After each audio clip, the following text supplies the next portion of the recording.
Good afternoon, ladies and gentlemen. My name is Richard Allinger, and I'm the host of this program, which airs every Friday afternoon on 92.1 on the FM dial, WFOV, Flint Our Voices, and also here on channel 17 Fact, Flint Area Community Television. In our the month of October lessons, I was beginning to introduce to you my first published book, which is The Reformation Cannot Be Over, and I was reading to you the introductory pages to that particular work. But before I get into the content of that book and religious instruction, I wanted to relate to you that I went over here recently to the UAW Region 1D Hall, Van Slyke and Atherton Road, and went into the director's office to speak with Dovey. She's the director's secretary, and to give her some money to engrave the late Coretta King, the late Martin Luther King Jr.'s widow, who went home to be with the Lord about 12 years ago. I wanted to give the director's secretary money to have her name engraved in the woman's monument there at the UAW Region 1D there. And as I was going in, I was going past the conference room, and they were just dismissing a meeting, and Stan Marshall and Norwood Jewell and Gerald Kareem, the present director, and Reuben Burks were all coming up out of the conference that they were in, and they kind of smiled at me, and we all said Happy Thanksgiving. And I want to take this opportunity to wish all of you a Happy Thanksgiving. And after I was over to the Union Hall, I came home, and in the mailbox was this flyer that says Karen Weaver, mayor. And she looked so beautiful in that pink dress that you can see it here. I picked it up. My family is just so much in love with her because she has created a lot of jobs in the city of Flint since she has been mayor. And there's been a lot of public safety upgrades in the city of Flint, especially with regard to the working with the fire chief to secure safer grant funding. 41 firefighters were added, and a reopening of the Atherton Road Fire Station sustained from laying off police officers while creating the Flint Police Reserve Unit with 25 reserve officers and another recruitment scheduled. Reestablished crime fighting and crime area target team squads, and crime is down. Flint is now off the top 10 list for crime rate per capita. In addition to that, she fights for us. Declared the state of emergency due to the Flint water crisis. She carried the voice of Flint residents to the national spotlight, and she represented Flint at congressional hearings on water crisis, fought the state to get our water switched to the Great Lakes Water Authority, and met with President Barack Obama in the White House on behalf of Flint residents. $41.7 million and water credits of 65% for residents and 20% for businesses, and open dialogue with President Trump to discuss needs of Flint residents and to work to keep national and international awareness on the needs of Flint residents. So with Election Day, November 7th, and coming up very soon, I'll tell you, my family wants to see her win again. They all love her very much, and she is really quite a dynamic and inspirational leader. And as you know, she made history when she was reelected, because Flint, in its over 150 years of history, has never had a woman for mayor. So she is just a wonderful person, and we hope to see her reelected. I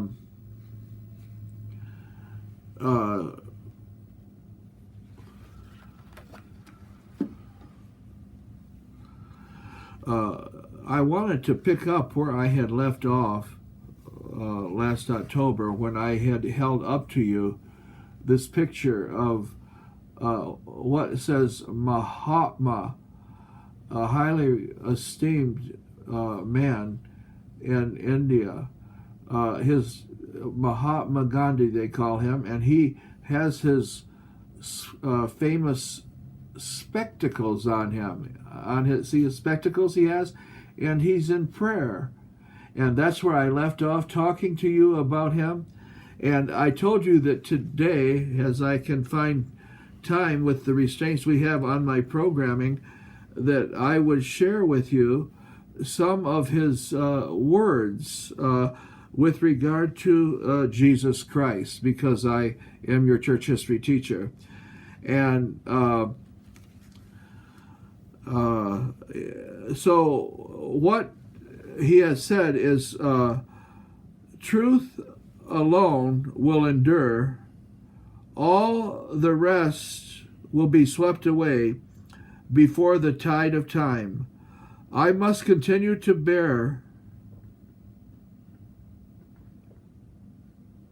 testimony to truth, even if I'm forsaken by all. Mine may today be a voice in the wilderness, but it will be heard when all other voices are silenced, if it is the voice of truth. And underneath the praying Mahatma are the words, my life is my message. And then in his writing, The Message of Jesus Christ, he has said this: I have regarded Jesus of Nazareth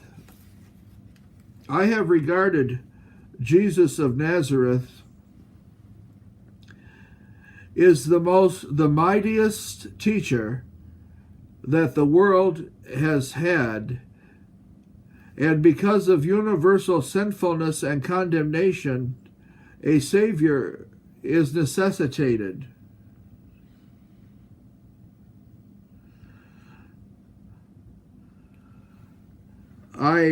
You have to forgive me. I sometimes have to use my magnifying glass. I shall say to the Hindus that your lives will be incomplete unless you reverently study the teachings of Jesus. I know of no one who has done more for humanity than Jesus. In fact, there is nothing wrong with Christianity. The trouble is with you Christians. You do not begin. See, I have trouble seeing. The trouble is with you Christians. You do not begin to live up to your own teachings. On all occasions of trial, he has saved me.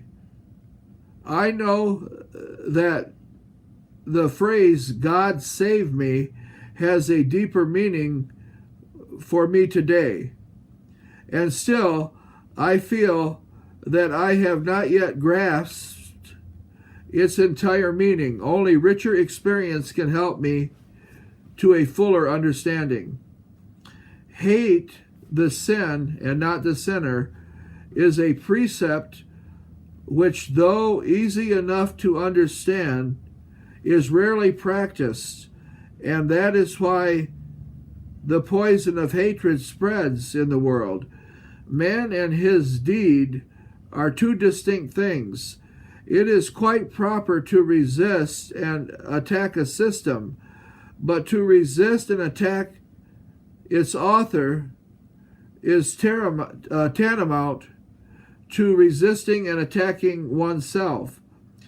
For we are all painted with the same brush and are children of the one and same Creator, and has such the divine powers within us are infinite. To slight a single human being is to slight those divine powers, and thus to harm not only that being, but with him the whole world. Live as if you were to die tomorrow. Learn as if you were to live forever. The Lord never moves without plan or purpose. These were the words of Mahatma before he was so tragically assassinated back in 1948. Now, the book that his words I cited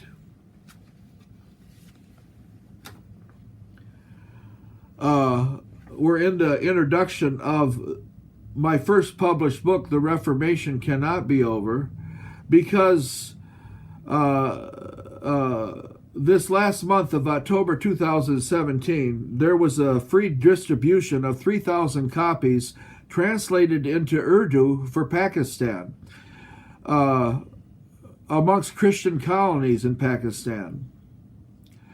Pakistan is 98% Muslim. And some of the feedback that I've already got from the book launch this last month over there, all stratas of their society was astounded by this book. They think it's historic because it's something that they said we hardly ever thought of or knew. So I guess it looks rather phenomenal how it's impacting the people over there. So that's one of the reasons I wanted Mahatma Gandhi in the beginning of this book, because I knew that it was going to be dispersed among people in India and Pakistan. And that's what I had told you in the last program. And I want to hold this up for you. This is actually his own handwriting that he wrote, that he wants your sympathy. And I'm going to read this little note that he wrote to you. And while I'm reading this little note that he wrote to you, I'm going to hold this icon up of him. And here is his word in his own handwriting. I want world sympathy in this battle of right against wrong. Gandhi, May 4th, 1930.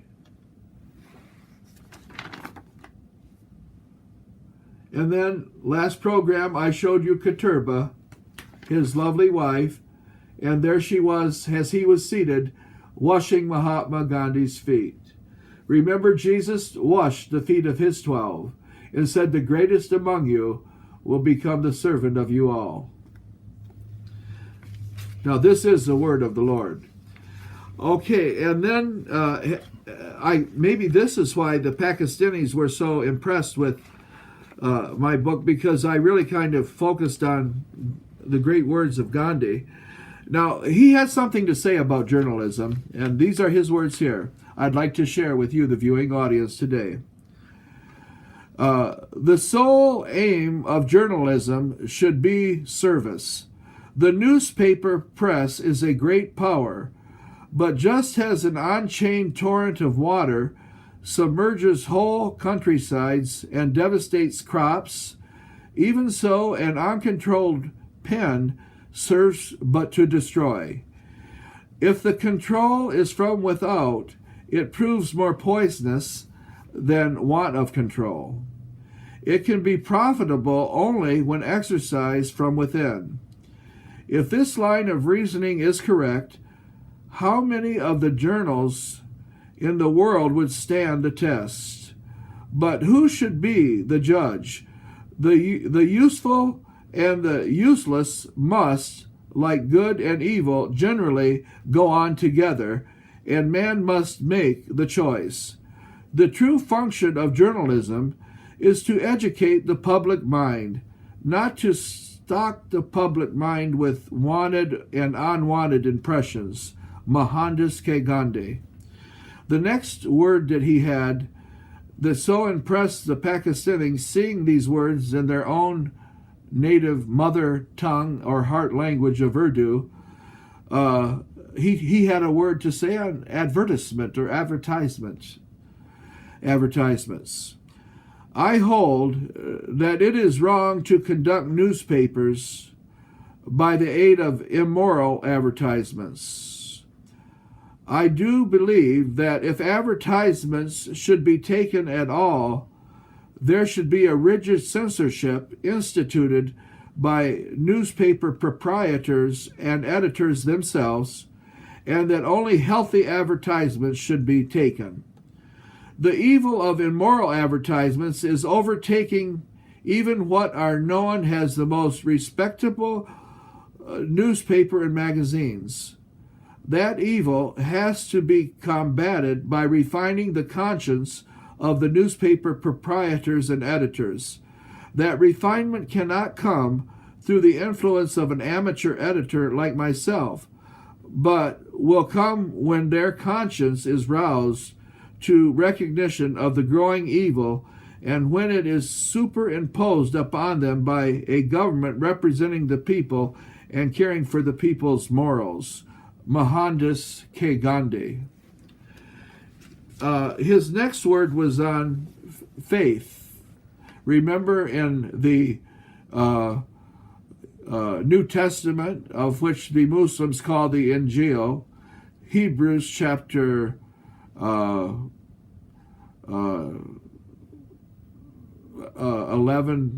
verse 6 says, without faith it is impossible to please God. So here's what Mahatma Gandhi has to say about faith. It is faith that steers us through stormy seas, faith that moves mountains, and faith that jumps across the ocean. That faith is nothing but a living, wide-awake consciousness of God within. He who has achieved that faith wants nothing. Bodily diseased, he is spiritually healthy, physically poor. He rose in spiritual darkness. Without faith, this world would come to naught in a moment. True faith is appropriation of the reasoned experience of people whom we believe to have lived a life purified by prayer and penance. Belief, therefore, in prophets or incarnations who have lived in remote ages is not an idle superstition, but a satisfaction of an inmost spiritual want. Faith is not a delicate flower which would wither under the slightest stormy weather. Faith is like the Himalaya mountains, which cannot possibly change. No storm can possibly remove the Himalaya mountains from their foundations. And I want every one of you to cultivate that faith in God and religion. Mohandas K. Gandhi. This is the word of Mohandas K. Gandhi on world peace. I have learned this one lesson, that what is impossible with man is child's play with God. And if we have faith in that divinity, which presides on the destiny of the meanest of his creation, I have no doubt that all things are possible, and in that final hope I live and pass my time and endeavor to obey his will. If we are to reach real peace in this world, and if we are to carry on a real war against war, we shall have to begin with children, and if they will grow up in their natural innocence, we won't have to struggle. We won't have to pass fruitless, idle resolutions, but we shall go from love to love and peace to peace, until at last all corners of the world are covered with that peace and love for which consciously and or unconsciously the whole world is hungering. Mohandas K. Gandhi.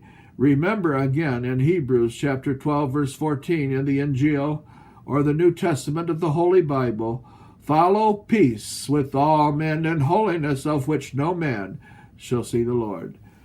Now this is the word of the Lord. And then Mahatma has a word on the message to the east. That's over on the other side of the ocean. And he says to the east this: let India be and remain the hope of all the exploited races of the earth, whether in Asia, Africa, or in any part of the world. Now you knew that of the 7 continents, Asia is the largest. What I want you to understand is the message of Asia. It is not to be learnt through the Western spectacles or by imitating the atom bomb. If you want to give a message to the West, it must be a message of love and a message of truth.